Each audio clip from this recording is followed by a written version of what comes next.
রাজধানীর গুলশানে বিএনপি চেয়ারপারসনের রাজনৈতিক কার্যালয়ে যুগপথ আন্দোলনের ২৯টি রাজনৈতিক দলের সঙ্গে আনুষ্ঠানিক বৈঠক করে বিএনপি। প্রায় ২ ঘণ্টাব্যাপী এই বৈঠকে স্পষ্ট বার্তা দেওয়া হয়, আসন সমঝোতা চূড়ান্ত হবে ১৭ ও ১৮ ডিসেম্বরের মধ্যে। বৈঠক সূত্র জানায়, বিএনপি সমমনাদের বেশ কিছু আসন ছাড় দিতে প্রস্তুত।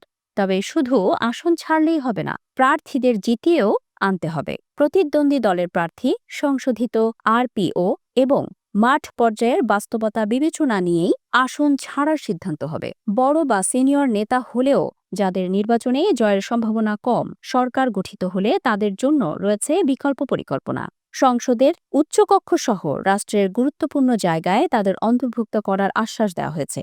বৈঠকে আরও একটি গুরুত্বপূর্ণ বার্তা দেওয়া হয়, বিএনপি রাষ্ট্র ক্ষমতায় গেলে যুগপথ আন্দোলনের শরিকদের নিয়ে জাতীয় সরকার গঠন করা হবে। তবে বৈঠকে ক্ষোভও ঝরেছে শরিকদের কণ্ঠে। ২ দফায় প্রার্থী ঘোষণা করার সময় আলোচনা না করায় বিএনপির সমালোচনা করলেন যুগপথ নেতারা। তারা অবমূল্যায়ন ও অবজ্ঞার অভিযোগ তুলে ধরেন। তবে বৈঠক শেষে শরিকরা জানান, বিএনপি ইতিবাচক মনোভাব দেখিয়েছে এবং প্রতিশ্রুতি রক্ষার আশ্বাস দিয়েছে। আসন নিয়ে জটিলতা নিরসনে পৃথক বৈঠকের সিদ্ধান্তও নেওয়া হয়েছে।